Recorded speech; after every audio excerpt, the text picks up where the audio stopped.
You're listening to The Weekend Take. And now your host, Sean Schaefer. Hello, everyone, and welcome to The Weekend Take. I'm your host, Sean Schaefer, and with me this week is cinematographer, editor, animator, and director of video and motion for Over It Media, Solomon Nero. Solomon, how are you doing?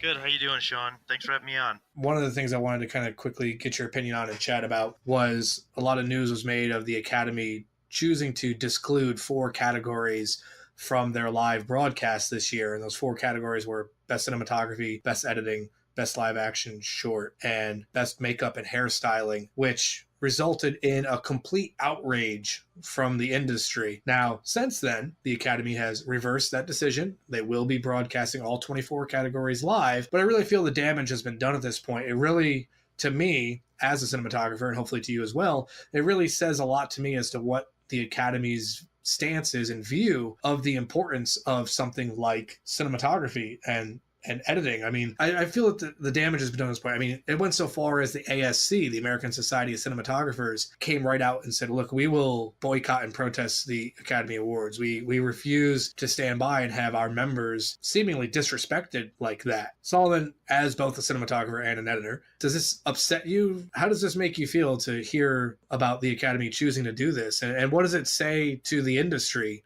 Well, I mean, of course I was upset. Anyone in the industry who puts their heart and soul into this stuff is definitely going to be upset. But really, are we surprised is my counter question. I feel like in today's society, the actors and the directors, just, people in the limelight are they're just carried on everyone's shoulders. And not even so much the directors, mostly the actors and people who are usually on the front-facing part. So I'm not that surprised at all that they tried to cut this to make time, because really it's another business. Even this award show is another business. The whole idea is to get advertisers. They're looking at last year's viewership and it's like, hey, this isn't working so well. We need to cut this down and have this. We need to get more viewership up so we can get more ads viewed. It's not all about the craft, and I hate saying it, but it really it's about money. It's really what I think it comes down to.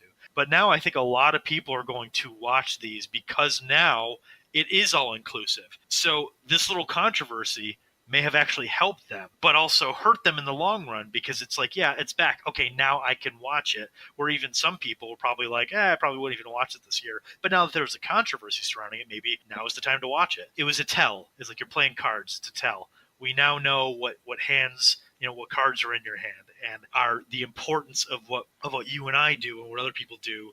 It's like, yes, there are a lot of editors and a lot of cinematographers out there. And I feel like because we're not so front facing, if Roger Deakins was replaced with, I'm trying to think of, anyway, if it was replaced by you, I think there'd be very few people who would be upset, at least in comparison to if Jason Momoa was replaced with I don't know, I'm trying to think of some arbitrary actor, I guess, just someone who's just up and coming in Hollywood, in a franchise that is already well established. People would go crazy. People would lose their minds, and that's just because that's the front facing, that's the part that they associate with. So I look at this and I'm like, I'm not that surprised. There's a lot of different cinematographers and editors out there. It's like, yeah, we're giving people this, but the appeal is not to the vast audience majority. The majority of the audience is going to be looking at the actors and actresses. But it doesn't mean that it doesn't hurt. And it's not like, hey, guys, these people busted hump to make these projects too. Probably more so than what people know. I think they deserve recognition. So I think first and foremost that should be the focus of the Academy, but obviously I don't think it is.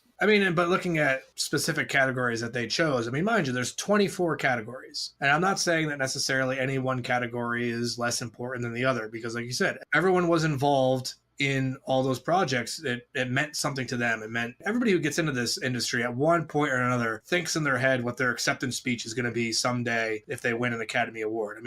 Everybody's done it. They're practicing in the shower, standing in front of the bathroom mirror. It's like it happens. I'm learning a lot about you, Sean. Yes. I've worked out mine over and over again. I'm never going to get a chance to say it, but I've worked it out to the nth degree. Hey, never say never. Never say never. If they went through with it and discluded these categories, then I could say never, because only the people in that auditorium were ever going to know what my acceptance speech would be. Right. I'm not saying that any category is less important than another, but these actors that you're talking about, these directors, the director's vision would not have been as well achieved if it was just anybody as a cinematographer. Absolutely. You know, the actors and actresses, if the editor chose bad takes, their performance would have been weaker. If they just went au naturel for their hair and makeup on screen and didn't have someone fussing over them for 4 hours before call time and for every waking moment on set during the shoot, that would have an impact as well. So a film as a whole is many, many cogs all working together, and they all have to work for the machine to run, for the movie to work. And so to be so selective, and not just selective, but be so selective of people who are heads of their departments, to be like, yeah, we're going to disclude you. You're not important enough to make our 3-hour broadcast. And let's be honest. Okay, last year's broadcast was 3 hours and 53 minutes. Taking out those 4 categories doesn't cut 53 minutes out of your broadcast. You know, maybe having less like cutaway segments, which without a host, the show's already going to be shorter. And I get it. It's entertainment. Maybe you don't have to have every nominee for Best Original Song come out there and perform it. I don't know. I feel like there was many, many other ways they could have cut time. But like you said, showing their hand like this and by saying, well, yeah, we were selective. We decided to cut our categories from 24 to 20, and these 4 categories get the axe. It's insulting. It's insulting to me because, like, I immediately was like, well, I'm not going to watch the Oscars this year. Yeah. And you know what? Even though the categories are back in, I still may not, because they only reverse the decision because they were forced to, and they're going to be boycotted by their peers. And it's one thing for an audience not to tune in. It's another thing for your peers not to show up. Right. Very true. How does the Academy fix this now? Can they mend this wound that they've made with the industry? I think they can only, put a Band-Aid on it, which I think they have. But I mean, the wound's still going to be there, and yeah, they show their hand. That's it. We got a little peek behind there, and their priorities are just very front and center now. And I don't know how they can ever repair that. But you're also talking to a guy that I like rarely watch them. I usually watch highlights afterwards. So I mean, like, I also never really liked the over glorification of these types of things. It almost feels like animals competing for a trophy, or like I don't know. I always liked speeches where they would say something like, this isn't, I was just doing this because I love it, and it's like, and they just happen to get this award. I feel like that's how these awards should be anyway. And I agree. I mean, really, like, you don't get into the industry to win an award. You do it because you love it. I get it. But for someone who works and toils their entire career just to have that 90 seconds of recognition by their peers, their colleagues, and the audiences who show up to the movies that they work on, it's important. It means something to them as an individual. It makes you feel good for someone to say that, they appreciate you and what you do. At its core, the award is a symbol of, appreciation, a symbol of acknowledgement by your peers. For a committee made up of your peers and your colleagues to say, you know what, we appreciate you, but not enough to give you your moment. Like that hurts. That stings. No, I agree very much. Very much. I don't know. I'm glad that the Academy reversed their decision. I'm glad that we're going to get to see all 24 categories. I do think, however, that in the midst of all this controversy of cutting categories out, they are leaving one very important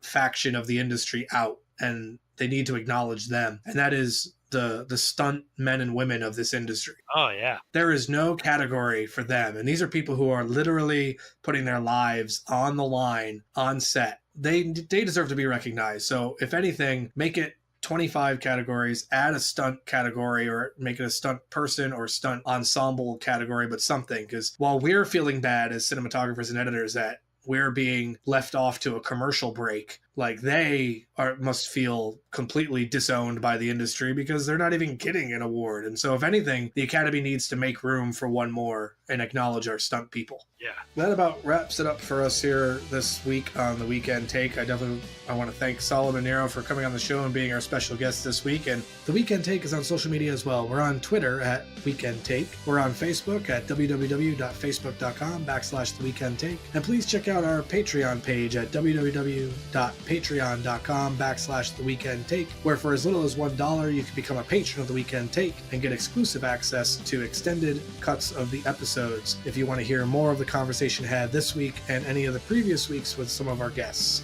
Until next week, I want to thank everyone for tuning in. I hope you enjoyed the show, and take care. You've been listening to The Weekend Take.